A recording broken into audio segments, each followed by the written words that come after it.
Hi everyone, so today I would like to explain about a chapter from The Practice of English Language Teaching by Jeremy Harmer entitled Planning.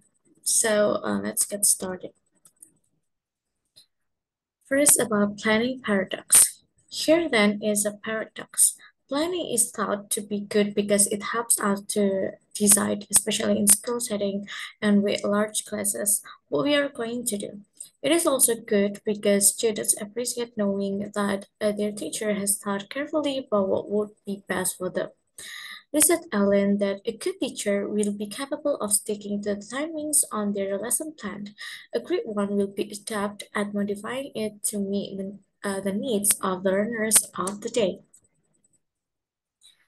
Thinking about the lessons, the teacher should consider several aspects.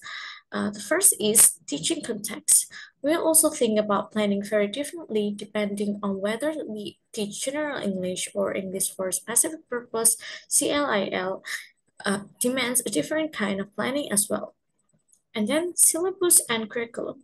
Syllabus is the list of language or other content that will be taught on a course. It is different from a curriculum, which expresses an overall plan for a school or object, and who students are and what they need. Lesson planning is based not only on the syllabus designer, interlock, but also on our perception of the needs and wants of the students, and then the material and technology available. In some learning contexts, everyone has access to good online connectivity so that they can use computers, mobile devices, and smartboard technology whenever they need them. And then teacher beliefs, approach, and methods. Teacher plan lessons on the basis of the theories and approaches which they believe will be efficacious for their students' learning. And then the course book. For many teachers, these decisions about what to teach are heavily influenced by the course book they are using. Most course books have a carefully created syllabus of grammar, vocabulary, and pronunciation, together with a list of language skills to be covered. And then we moved into the designing lessons. In designing lessons, there are several aspects to pay attention. First is lesson shape and feel. Teachers often have an idea of what they would like the lessons, and they are going to teach to be like or to feel like. Sometimes this is expressed in metaphorical terms, and people talk about lessons as a symphony, a TV program, a story, or a film. Climbing a mountain, a football game, a conversation, consulting doctor, and etc. And then lesson stages. These are activities used to animate a class at the beginning of a lesson, grouping students for different activities. Uh, so we have an idea that we would like the students to work in groups to do a writing circle activity or have a discussion. And the picture in the right side shows an example of lesson sequence for a formal lesson plan. And then making a formal plan. The bigger elements that should be available in teaching process are aims. First is aims. These are what we hope the outcomes of our teaching will be, the destinations on our map. And then class profile. A class description tells the reader of the plan who the students are and what can be expected of them. And then we have assumption. Some trainers and training exams like teachers do list the assumptions on which the lesson will be based. This means saying what we assume the students know and can do. And then personal or developmental aims. Personal aims are those where we seek to try something out that we have never done before or decided to try to do better at something which has eluded us before. And then skill and language focus. Sometimes we say that language and skills the students are going to be focusing on in the aims that we did. And then we have timetable fit. We need to say where this lesson fits in a sequence of lessons, what happens before and it. An observer needs to see that the teacher has thought about the role of this lesson within a longer program. And then potential learner problems and possible solutions. Formal plans often predict potential pitfalls and suggest ways of dealing with them. And then success indicators. The point of including success indicators in our plan background is that then both teacher and observer can easily evaluate if the lesson aim have been achieved. And then describing procedure and material. This is an example of how the procedure of the first activity in our plan. Teacher detail classroom interaction in different ways. Some planners just say group work or teacher working with the whole class.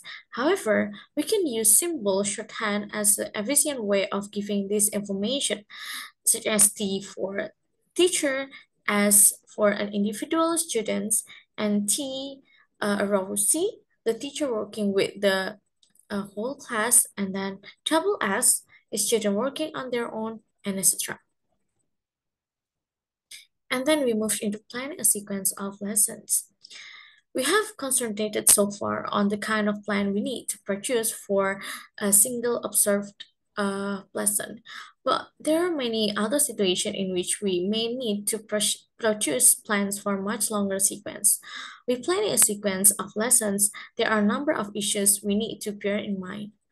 First, reacting to what happens. When we plan a scheme of work for a sequence of lessons, we'll have to revisit our original series of plans continually in order to update and amend them, depending on what has happened in previous classes.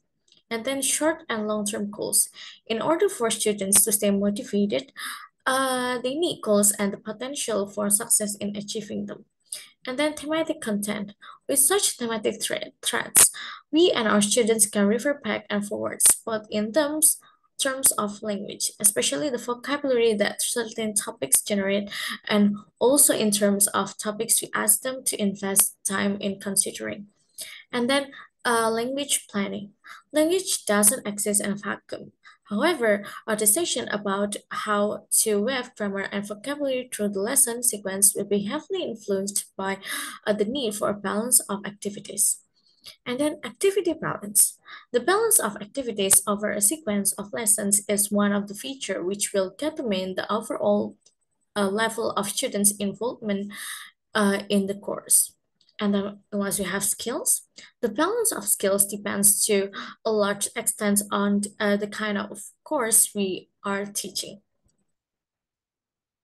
And then project and threats.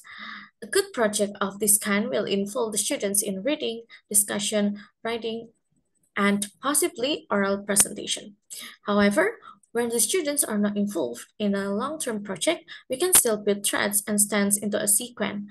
Figure 4 shows an example of 5 lessons planned around 3 different threads.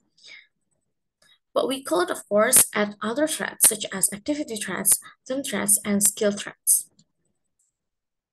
And then we moved into planning CLIL lessons. Because CLIL, or Content and Language Integrated Learning, focus on content cognition, communication, culture, and learner training. CLIL lesson plans usually look somewhat different for other types. This is an example about a lesson plan by Magdalena Custodio Espinar for teaching young learners. It's around 7 to 8 years old, about sound. So the content, includes not only teaching objectives or what the teacher aims to do, but also learning outcomes.